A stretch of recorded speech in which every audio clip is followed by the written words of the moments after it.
If not us, who? And if not now, when? The following is an EHC media production. I'm back. We gotta be doing something great. It's time. It's time. Who are you trying to kid? I do not give a damn. Because you're too scared to do the job your goddamn self. I need someone that's has that some energy in them. You guys know nothing about me. I'm gonna take you out. Promo climax time. Promo climax. You're all on fucking notes. Either you rise or you fall. Rise or you fall. Either you rise or you fall. For honest, uncut, and often controversial coverage of all things wrestling, there's one place to get it, with some good old banter thrown in. Join the Butcher and myself, two-time Knowledge Champion Mike Larkin, along with your host Dazzy Dangerously, every Friday for the Max Wrestling Podcast, with championship specials every 2 to 3 months. WWE, New Japan, Ring of Honor, and the company with many names and more. On Facebook, YouTube, SoundCloud, Podomatic, iTunes, and Stitcher. We must now bid you adieu, goodbye, mwah, and good night. Bam!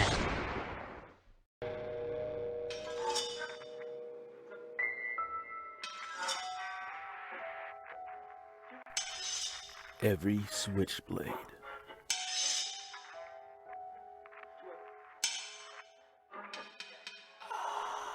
needs his switch babe.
Everybody out in the Blade Queendom. Today is the 4th of July, so happy birthday, America. We have a special guest on today. He's one of my favorite people on Twitter, at ZachShy130, aka my big brother, who always gives me crap about Jay, but I love him for it anyways.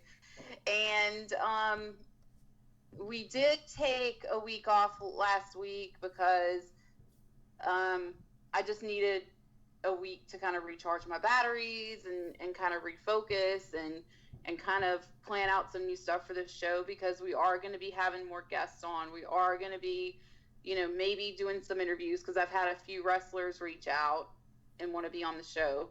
So I'm trying to find the footing for Talking Strong Style, and for episode 10, here we go. So, Zach, why don't you tell everybody out there a little bit about you, like your wrestling fandom, how you became a fan, that type thing. All right, thanks a lot, Court. My fandom really began, I say, in 1995 when I started watching WCW, and that's kind of where my love for New Japan kind of started. And throughout the years, it would evolve from WCW all the way through to believe it or not, WWE, TNA, up to where we are right now with New Japan. And I've somehow, some way kept my fandom because of people like you, Mike, and a whole lot of other people on Twitter that just love and continue to support me. Yeah.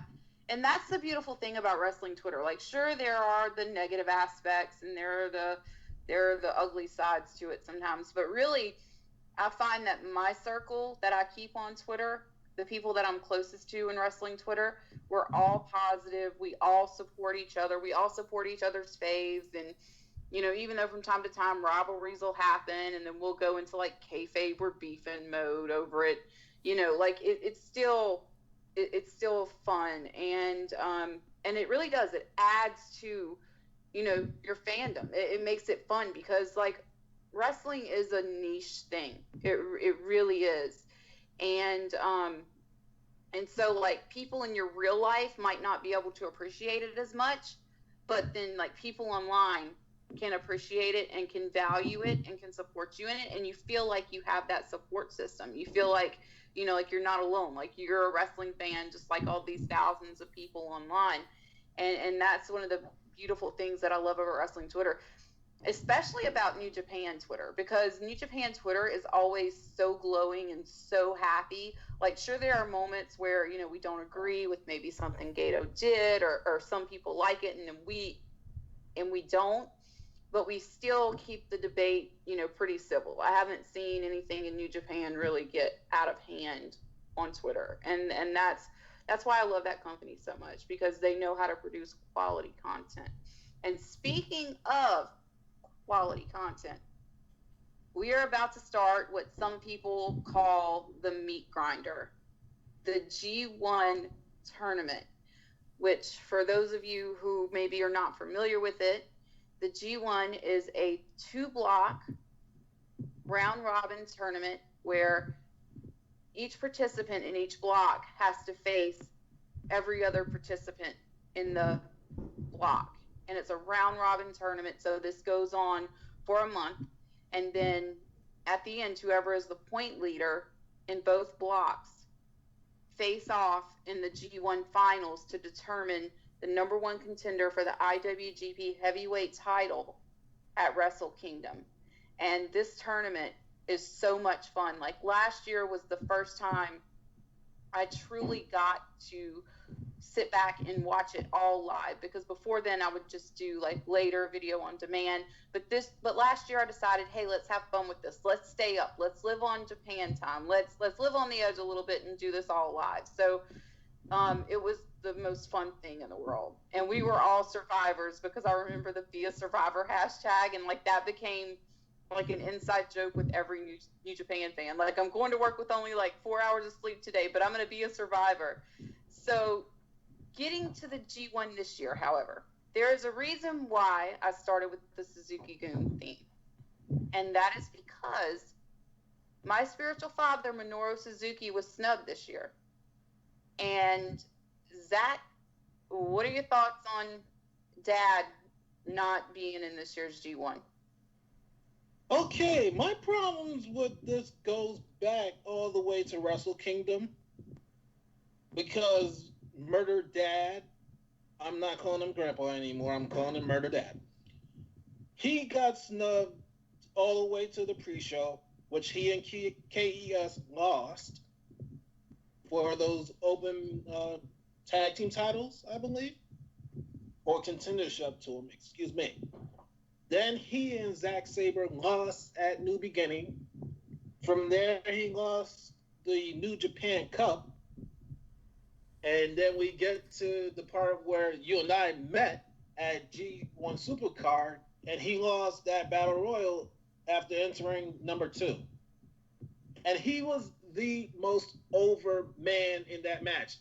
Take away Liger and Great Muta. Murder Dad was the man. But I understood that Ring of Honor had to have their guy win for some odd reason. That's up to them. The fact that Murder Dad is out of the G1 is bullshit. Okay, you snubbed him earlier this year. Why is he not in G1? And it's supposed to be the tournament to determine the strongest fighter for Wrestle Kingdom. And he even said that himself.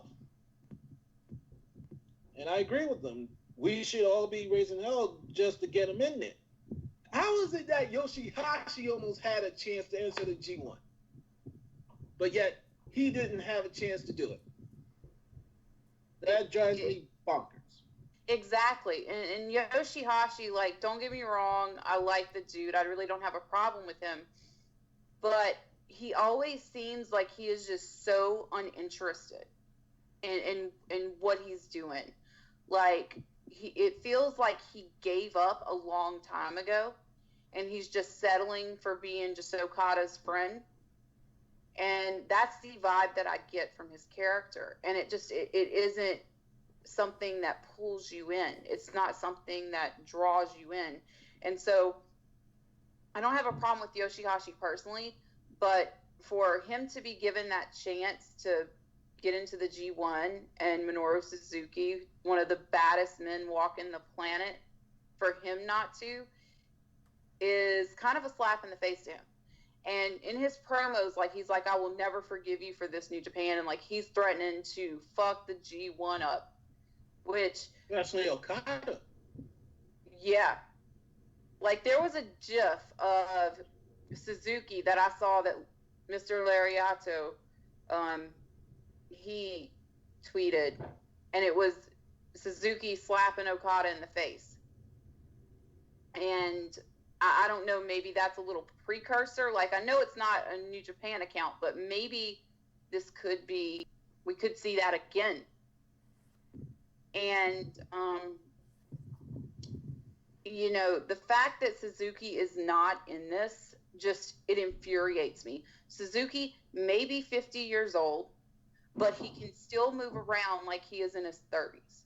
He can still hit hard. He can still go. And it's just, it's frustrating. It's like, why the hell wasn't this guy, this just amazing guy, just amazing individual outside the ring as well, why wasn't he at it? And, you know, like, I'm actually kind of scared of my own dad now. Like I'm sitting here like, just please do not go after Jay. Just please. Like, I just beg you, Dad. Like, please. Like, I'm like,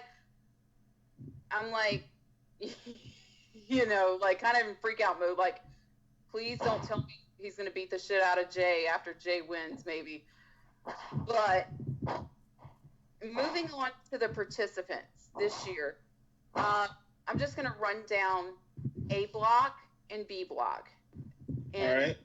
In A block, we have Kazuchika Okada, Zack Sabre Jr., Hiroshi Tanahashi, Kota Ibushi, Evil, Sonata, Bad Luck Fale, Lance Archer, Will Ospreay, and Kenta.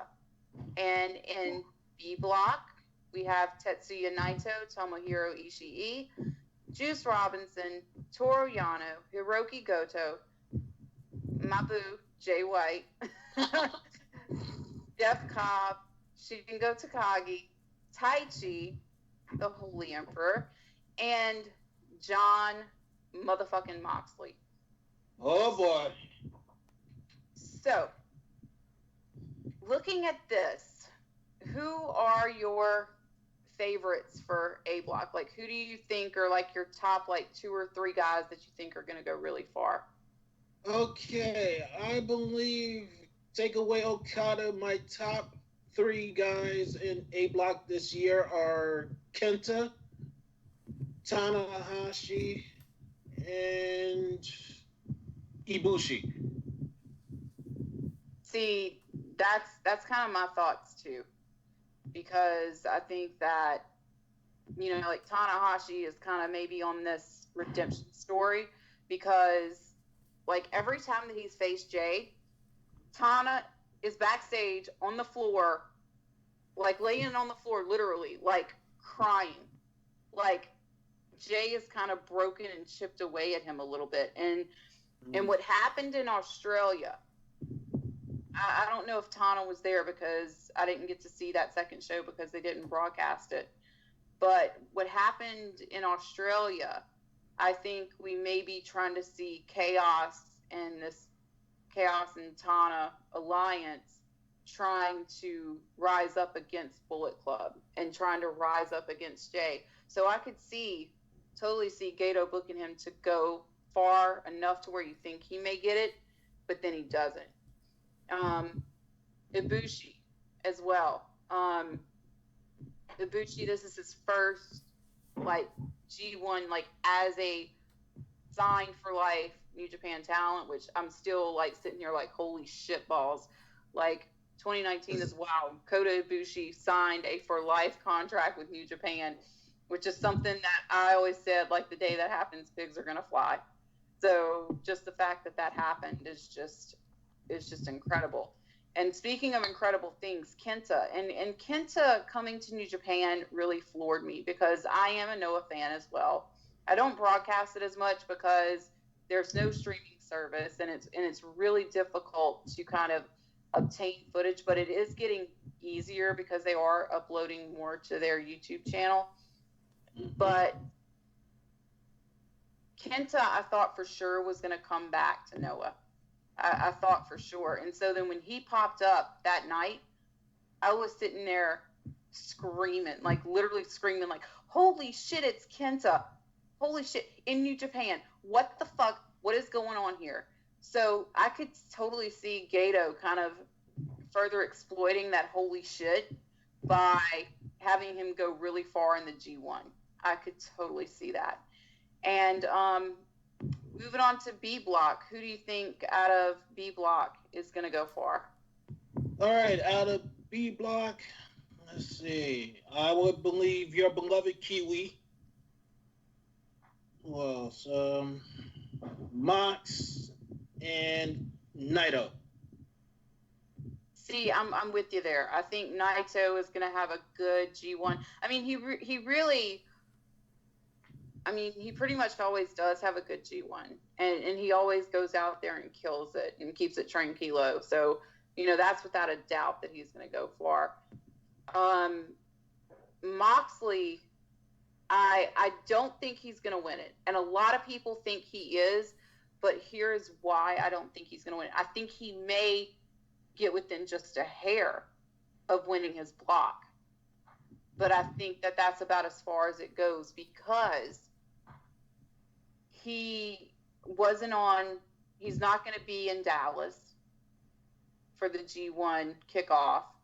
And then not only that, once October hits or September or whenever AEW is going to TNT, he isn't going to be able to appear. So why are you going to have a G1 winner holding that G1 briefcase who can't even appear on your shows because he's busy with weekly television? Like, there is no way physically that he could pull off working in Japan and working weekly AEW television. I mean, it isn't going to happen. And I hate to, and I adore Mox. Like, Mox's Bay is in my Twitter profile for a reason because I have loved that dude ever since him and Reby Hardy and Trina Michaels had that whole thing going on way back in the day. Like, I've been a Mox fan for that long. So to see him back in his true form was amazing, at Fyter Fest, and to see him come back and face, both Shota and Juice and win that US IWGP championship. Just amazing. And I think, with him with that belt too, I think that, that's enough for him. And he really doesn't need to, have both titles or have to lose one in order to gain another one. I really don't think he needs it. I think AEW is going to be where it's at for him. And moving on, last but certainly not least, Mr. Jay White.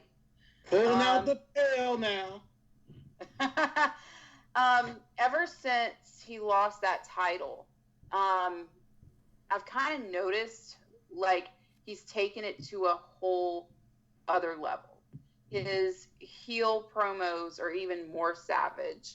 He's going more into almost that borderline psychotic place with his promos.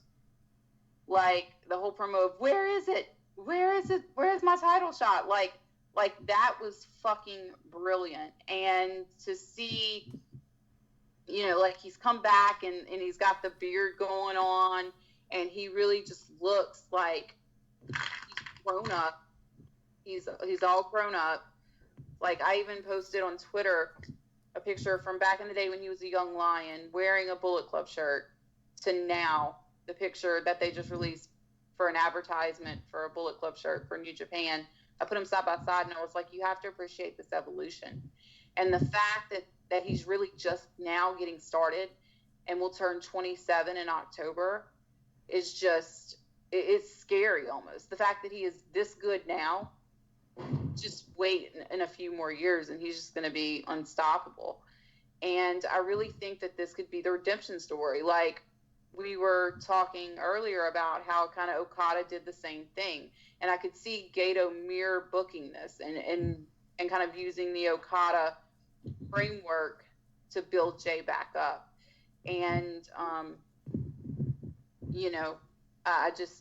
I really think he could win this. And I think Gato kind of, like, people are saying, like, Gato booking. But in this case, Gato could kind of make you go, holy shit, and have him win. Because everybody's thinking, no, there's no way he's going to win the G1. There's no way. And then, holy shit, he does. Kind of like the same way that everybody was like, no, Jay's not going to win the title. It's too soon. This doesn't suit my timetable for success. So then what does Gato do? Had him win the belt. So I could totally see that happening again.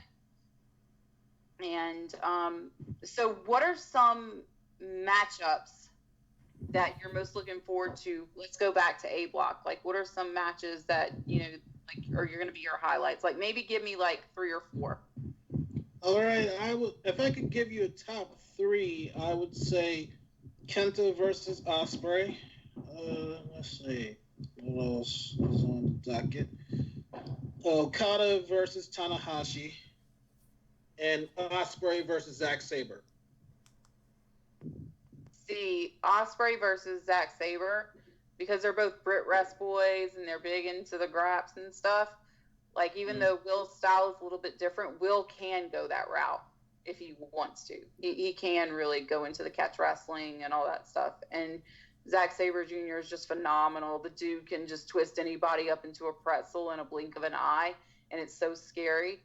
So to see those kind of conflicting styles, kind of the high flying, but still Will has kind of grounded himself a little bit. He's kind of, gone less flashy and more, for the brute force and the sheer brutality in matches.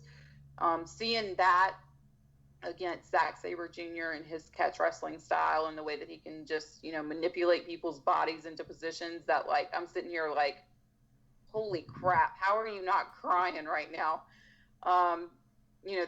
That's going to be a beautiful one. Tana and Okada, yes. Like, I want to see if that kind of plays into some kind of tension between Okada and Tanahashi, because they kind of don't like each other as it is, and this is kind of just a marriage of convenience, them being friends, because they have to face off against Jay. So I want to see if maybe that match kind of brings out some kind of tension between them and maybe a crack in that alliance. Like, I'm really interested from a, psychological story aspect to see if that happens. And what was the other match that you said, Ken? Okay, I just said Ospreay versus Kenta, Tana versus Okada, and Ospreay versus Sabre. Oh yeah, Ospreay versus Kenta is going to be off the chain. Like, I just cannot wait to see that. I have no words. Like, I'm sitting here like almost drooling at the aspect of that match. And another match that, like you didn't say, Kota Ibushi versus Kenta. That shit is going to get wild. because we know how Kota is. He goes balls to the wall. He doesn't care. The dude freaking set off fireworks on himself. So he is going to go out there and he is just going to go balls to the wall insane. And then adding Kenta's talent and his just amazing in-ring ability, and that is just some magic in the ring waiting to happen. And, you know, and also in this block we have from, I can't even say the name. I'm like, Tama. Let me say it for you, because a friend of mine that actually we've been talking about in regards to your beloved Kiwi, he cannot pronounce this name for the love of him. It's Los Ingobernables de Japan, or if you want to translate it into English, it is the Ungovernables of Japan. Exactly. And we've got the tag team from the heavyweight tag team from LIJ. We have Evil and Sonata in the same block. And Evil's kind of been playing the pissy guy in the stable lately, like refusing to do like the big LIJ fist bump. And it's going to be interesting. It's going to be interesting to see that matchup and how that tension plays out. You know, like kind of, I think Sonata did it last year. He kind of, you know, was being like the broody, silent guy who wasn't really feeling it because he really wanted to win the G1. So that is definitely going to be interesting to see how that affects LIJ in the long run, if any. If it's just, you know, they're kind of going through the G1 PMS, as I call it, like where, you know, if you're in the same faction with people, like you can't stand them because you want to win so bad. And so that's what I jokingly call it. I call it the G1 PMS. So let's just hope Evil's going through that. And moving on to B block, top 3 or 4 there as well. Okay, I'm bringing out the pail because you're about to actually cream pie yourself in a few seconds here. Your baby Jay versus Mox. Mox versus Naito. And I say Ishii versus Jeff Cobb. Okay. First, let's go with Ishii versus Jeff Cobb. 2 hard-hitting son of a bitches who are probably just going to beat the ever-living fuck out of each other. Like, when I say you're going to see some brutality and you're going to see some, like, forearms and just balls to the wall, just we don't give a fuck, we're here to beat the holy hell out of each other, I mean it. Like, that's what's going to happen there. And then we go to Mox versus Naito. Mox versus Naito. Yeah. Naito tried to kill Kota Ibushi. You got John Moxley, a certifiable psychopath. Just, you know what's going to happen. Shit is going to get muy loco. It's going to get insane. It's going to be one of those matches where everybody's up at like 4 a.m. and we're all like going insane on Twitter because we're like, holy shit, they just did not do that. They just didn't do that. And then it's just going to be like one holy shit moment after the other. So that is going to be amazing. And now we get to the match that I have been salivating over for, since they were announced in the same block. I've been like, holy shit, we get this. We get this. Like, we get John Moxley versus Switchblade Jay White. And John Moxley coming from the Switchblade conspiracy with Sami Callihan. So it's kind of like a battle of the Switchblades. It's kind of a battle of who's the real knife king of New Japan. And I really I could see this match going one of 2 ways. I could see some fuckery happening and a disqualification or something happens, or I could see a time limit draw. I could see that as well. I could see them going to a time limit draw. And I could maybe even see Jay beat Mox. But the big caveat here is that the reason why I say that is because that I think we're going to see some fuckery or a time limit draw or something like that is because, you know, both of them are such high profile top guys in New Japan right now that you kind of have to protect them in that way. And so I could see that being used as a device to kind of protect both of them. And also that's me being a little bit of a soft-hearted fangirl who loves both of them and doesn't want to see either one, you know, lose any steam off of a loss. So, like I said, like John Moxley's a crazy motherfucker. Jay White is damn near a crazy motherfucker these days. Like some of his promos, I'm like, geez, go and drink a highball and calm down, Jay. Okay, just go drink a highball with the boys and calm down because you kind of scare me a little bit. Oh, shit. Heads to turn, ladies and gentlemen. It's time to get out the pail because when Court goes on her tirades about Jay, oh boy, she's just melted in his hand. Well, I mean, like I said, you know, the guy kind of is why I'm still breathing, pun very much intended. So, of course, I'm going to love the hell out of him. But, you know, I really think that B Block is Jay's to win. But it could also be, and this is where people are going to be like, holy shit, she just didn't. I could also see it being his to lose. I could very well see it go into a situation kind of like last year where they had the whole, like, we've got to fight for the briefcase situation that they had. I could see that happening as well.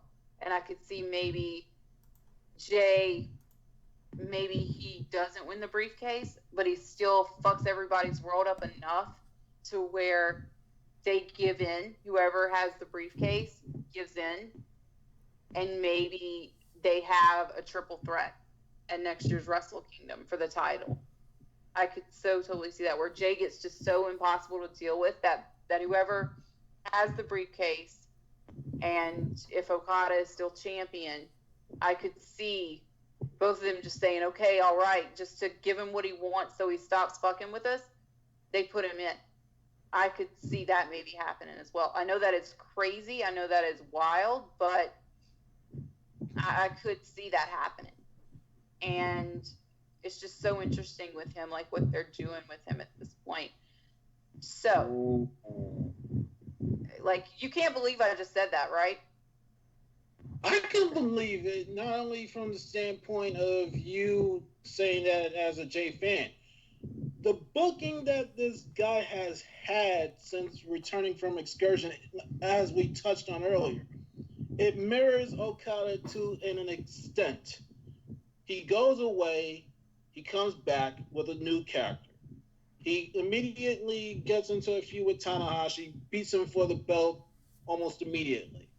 So if the writing is on the wall completely, I can see Jay White really picking up the win for G1 because it mirrors Okada almost perfectly. But in the interim that he loses because of him being the Switchblade and all this other madness that goes on with his character, I can see it actually happening that it will be forced to be a triple threat. I really could, because every time that he comes out, he gets angrier and angrier, and he starts doing more and more shit. And like, if you remember last year's G1, just how he made Chaos's life a living hell.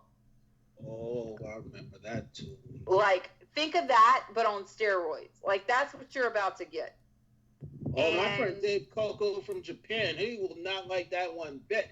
The second that he hears Jay White has won the G1, not only won the G1, but becomes the champion again, he'll almost want to kill himself. I mean, and that's the funny thing is, like, Jay gets, like, so much hate like that. And I just don't understand it. Like, the guy is talented. The guy is dedicated. The guy has put on, like, a shit ton of muscle mass within, like, a year. he's good on his promos. Like, I just don't get it. Like, and that's just coming from a human perspective of, you know, like, he is a talented guy. Like, why do people hate him so much? Like, I guess that he is so good and they buy into the character so fucking much that they hate him. And that's almost beautiful in itself, that his heel work is that good. Because, like I've said in the past, you know, having been somebody that met him, you know, he's such a sweet, laid-back guy. To know that that can do this and get that reaction out of people is just, it makes you appreciate it even more. So I really think that this G1, final thoughts, I really think that this G1 is going to be spectacular. It's going to be fun. It's going to be a roller coaster ride. And I hope you're all ready. I hope you have your energy drinks, like me, my black coffee with a quarter teaspoon of stevia in it, or whatever you need to get through this tournament, because we're all about to go through the meat grinder together. Like, these guys, the fans here in America who have to be up at the crack of dawn for this. So what are your final thoughts, Zach, on the G1 Climax 29? Ooh. After hearing that, I don't know what to say, but I'll try. All right. The G1 29, to me, it feels like the biggest G1 of all time. The A block, we have pretty much almost the all-stars of wrestling, pretty much. The B block is the guys that I feel are the underdogs of the company. I could see Kota Ibushi taking A block, but also I could see Kenta being one of the strong dark horses in that brigade. B block, I could see your beloved Kiwi taking the win altogether, but I wouldn't be surprised if Naito comes up second.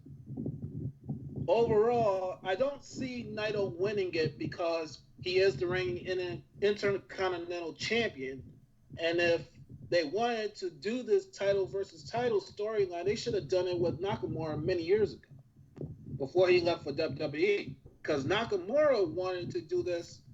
What climax was it?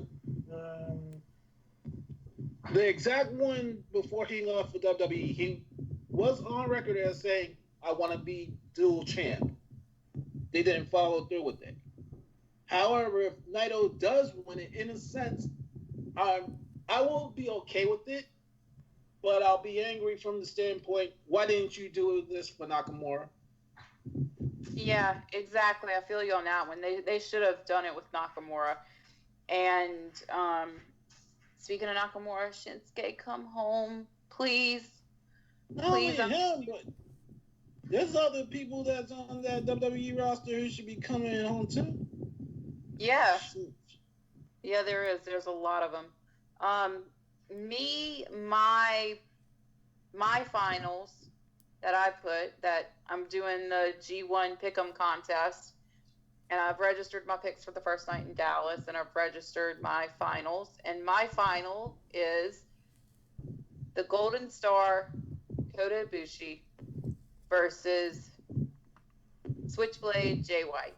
That is my final. That is my dream final. That is what I want. I want to see that both of their insanity play off of each other, because it would be really interesting to see, like, if Jay could bring out that dark side of Ibushi.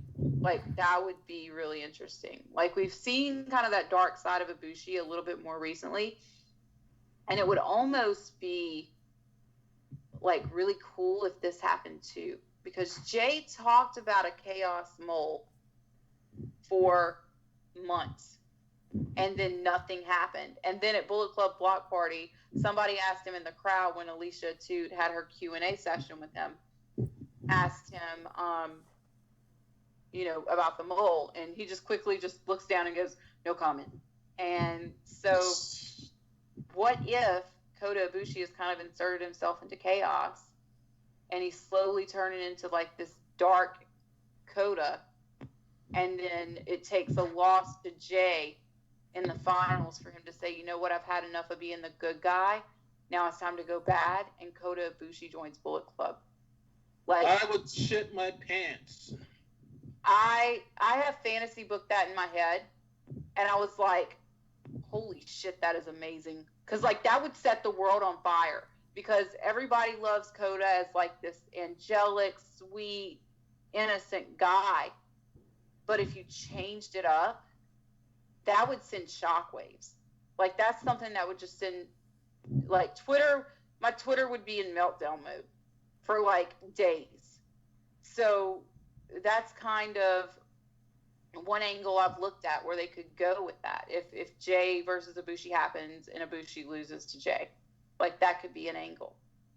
And because Gato kind of sometimes will leave like breadcrumbs, and then you kind of forget about them, and then they come back to bite you in the ass. Sometimes he does that. But what's your final? What is your final? Like, who do you see winning A block? Who do you see winning B block? Or maybe just what you would want to happen. Okay, I'm feeling this is concrete, that there's nobody else in A block to win it except for Kota Ibushi, because he dropped the belt, the Intercontinental belt, to Naito back at Dominion. Plus, he signed that deal with New Japan for life, or whatever the case may be. He's one of their chosen ones that's not just your Kiwi, Naito, Tanahashi, and Okada. So I can see him really taking it this year as a thank you for signing. As far as B block goes, there's only two options for me. It's either Naito, because New Japan finally has the nuts to really do this title versus title thing at Wrestle Kingdom, or I'm pulling out the pale now. Your beloved Kiwi gets his rematch. That's what I'm thinking. Yeah. And, like, that would be a good redemption story as well, because not a lot of people really think of it this way. Like, when he won the title, because when he first came back, right, he faced Tanahashi for the IC belt and lost. But then he comes back at, like, the same event a year later, and he wins an even better belt from Tana. So that was kind of like a redemption story. It really was, and not a lot of people have looked at it that way. And so I could see maybe Jay lost the title at the Garden, but something that's even better than the Garden is winning it back in the Tokyo. You know? So I could see that happening too. Like, that's one thing that I'm looking at. I'm looking at that kind of like that mirror redemption happening. Like, you're looking at the mirror Okada booking. I'm looking at the mirror redemption story. And maybe, and I could see Naito winning that block as well. I really could, because I feel like maybe Gato has had enough of hearing Naito fans gripe for years about how disrespected he is. So maybe I could see that happening. But hopefully he drops that IC belt first, because I would be pissed, like you said, if they didn't do that for Shinsuke, but they're going to do it for Naito. Like, I would be pissed. Nothing against Naito, but I would still be pissed. I'd be like, Shinsuke wanted that and you couldn't give it to him. I agree wholeheartedly. And before we get out of here, looking at the participants in this year's G1, give me two matches that don't include the IWGP title at Wrestle Kingdom. Just using the people that's on the list of G1 participants. I could see. Let's see. I could see actually maybe a Juice Robinson, John Moxley rematch at Wrestle Kingdom. I could see a rematch definitely happening. Maybe like Juice like gets his redemption. Like he kind of finally, like right now he's lost that title and he's trying to have to fight back for it. And maybe he wins it at Wrestle Kingdom, or he beats Jon Moxley, and Jon Moxley doesn't even have the title. It could be just like a grudge match. Also, I could definitely see Ospreay versus Ibushi to just put on another classic. That is, if Ibushi doesn't win, I could see them just going out and trying to kill each other again. Ooh. I really could. Okay, so I'll give you mine. If Naito loses, I could see him possibly facing Kenta if Kenta does not go back to Noah. I could see those two feuding for the Intercontinental title at that point. Naito, he does not care about the Intercontinental belt. He just wants to use the Intercontinental belt to get back the heavyweight belt. Kenta, as long as I knew of him, he takes pride in being the champion, no matter what level it is. May he be a junior, may he be a heavy. I could see Kenta getting a shot at Naito, and if he does win the belt, holding that belt with some pride until he feels that he's ready for a heavyweight reign. Second, I could see... Let's see. I think I'll go with what you said of an Ospreay versus Ibushi. Those two actually had maybe one of the best openers of Wrestle Kingdom of all time, in my point of view. Why not repeat it again? Yeah, why not repeat it? Why not do a three-peat? Let's keep this going because, I'm just saying that one thing, if you're a newer New Japan fan, okay, I'm just going to give you a little bit of advice. Look for nights where they're going to have really big matches that you're interested in and watch those live. But if you're hardcore like me, you're going to watch every night anyways, unless last year, one night I fell asleep and I was really pissed at myself because I was like, you didn't wake up. Why didn't you wake up? But, just keep an eye on the matches that you want to watch, and if there's one night where you really want to watch a lot of them, then set that night aside. And what I do sometimes is I do it differently. I totally flipped it this year for the Best of the Super Juniors. But what I did last year was I would go to bed really early, and then I would wake up in the middle of the night to watch the G1. But this year, my body has kind of readjusted, and it's kind of living on Japan time now. So Okay. now, I go to sleep right afterwards, get me 4 or 5 hours, sleep till 12 o'clock, then get up, do whatever I need to do, and then I'm good. I'm just one of those freaks that can only sleep 4 hours.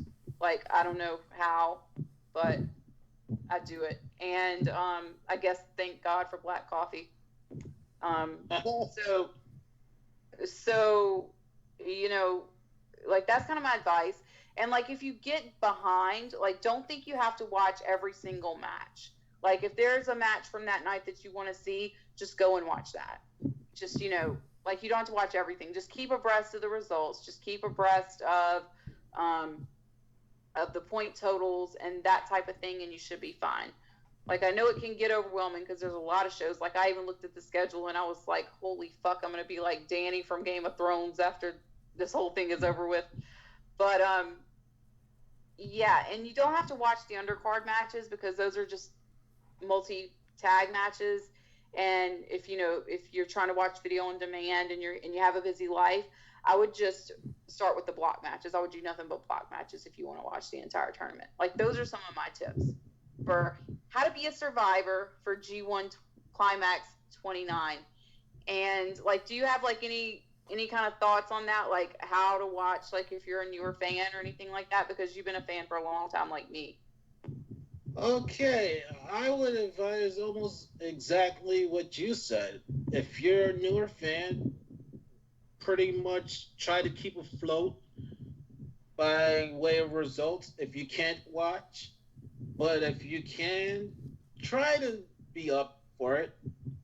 and mainly stay with the actual block matches. It doesn't hurt to watch the tag matches a little bit to get kind of a tease of what could happen, but the main focus are the blocks, the actual block matches. You don't have to watch every single match. I don't plan on watching every single match. Yeah, the only reason why is I'm crazy and I'm hardcore like that, but I know you are.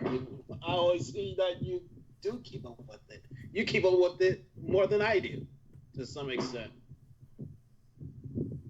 But overall, we're gonna have fun with this, just like this recording here, folks. Again, as I said, this feels like the biggest G1 of all time. Some of these things I never thought would happen. I never thought in a million years Kenta would be in New Japan or Jon Moxley, and here they are, fresh off that WWE stink. Now they're smelling like roses, and we're getting plenty of dream matches with them and other people that we know and love for years. And I'm very curious to see how far they're gonna go, all the way up to Wrestle Kingdom. This really feels like the beginning of the road to WrestleMania, if you want to translate it to WWE terms. Yeah, it really does. It really does feel like the road to WrestleMania. Like we're starting like this season, like this entire part of the year, like from about July to January next year, like this half of the year is always my favorite part of the year because of the G1 building into the next Wrestle Kingdom. And like you said, this really is the biggest because of Jon Moxley coming to New Japan. They have a record number of New Japan subscribers now. Their numbers are through the roof. Their followers on Twitter, like I kind of keep an eye on that just because I'm a New Japan fan, just to see like how close we are to kind of really solidifying ourselves as like the true number two, because there's a lot of arguments as to who the true number two is in the world up against WWE, but in my eyes it's always been New Japan and that's it. I agree. So I kind of keep an eye on that, and the follower count for New Japan, like all three accounts, the 1972 account, the world account, and the global account, I have been noticing that like those have been creeping up a little bit, and they have been, growing by thousands.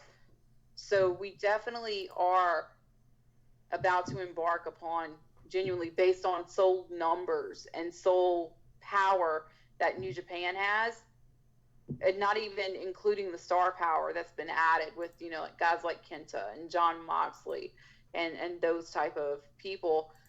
We're looking at probably the most successful G1 that New Japan is ever going to put on.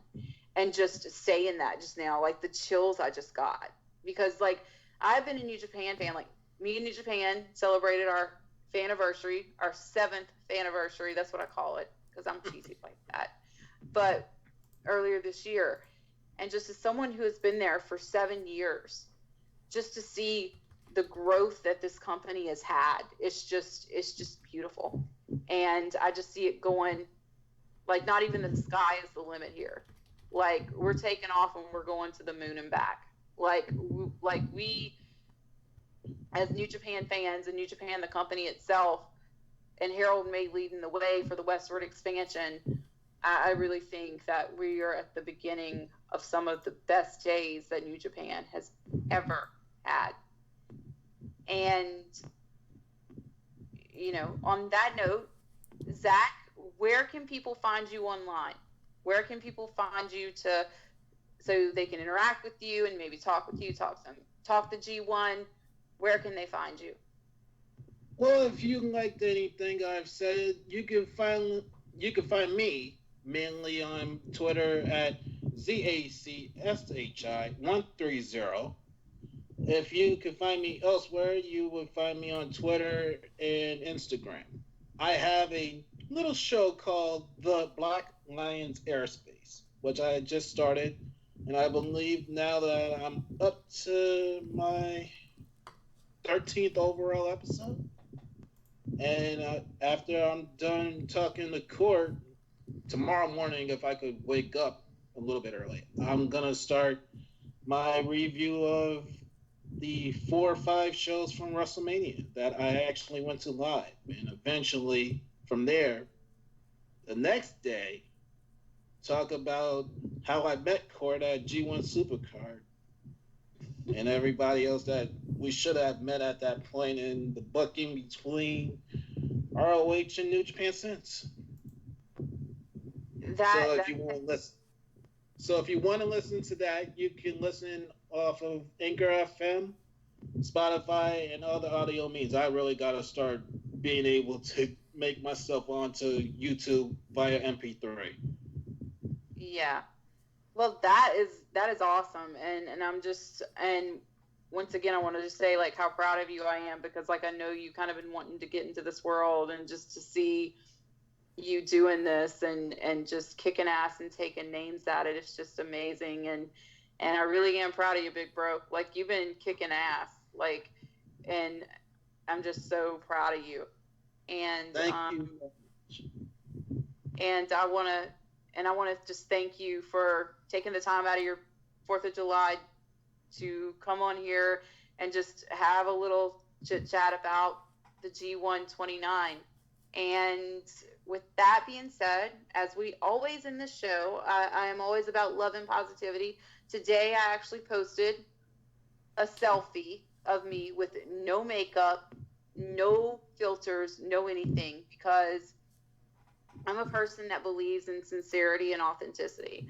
And, you know, girls, especially these days, they see the airbrushed to hell and back photos on magazine covers.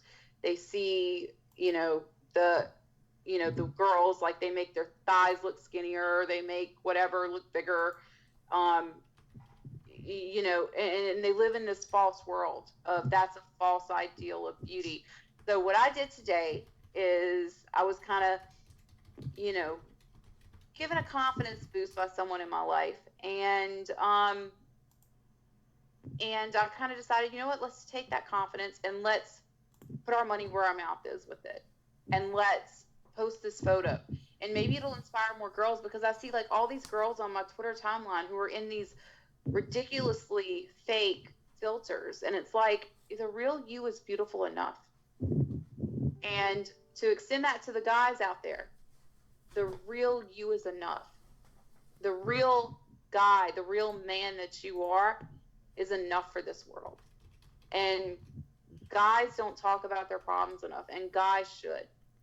And it's just something that I'm really passionate about, is just to make sure that all my listeners out there in my lovely Blade Queendom, that you all know that you are all beautiful, you are all amazing people, you all have good hearts, and that you are enough. And if you want to follow me, you can follow me at AXIMILI55 on Twitter. That is my personal Twitter. And for the official show podcast Twitter, at SwitchBabePod. And I'm also there on Instagram, although my Instagram has kind of been dead for the past few weeks because I kind of took a break from it because it was getting too much to handle 3 accounts at once. So I'm thinking that there may be a merger of accounts pretty soon. I'm thinking maybe SwitchBabePod might take over, but that's going to be like a slow build and a slow burn to happen, especially since I've built up such a following on the personal one as it is. So with that being said, I hope that you all have a lovely week. I hope, Zach, I hope you have a lovely week as well. I'm sure we're going to chit-chat on Twitter some more. And, of course. And with that being said, peace, love, and rock on, babes. Tranquilo. Adios.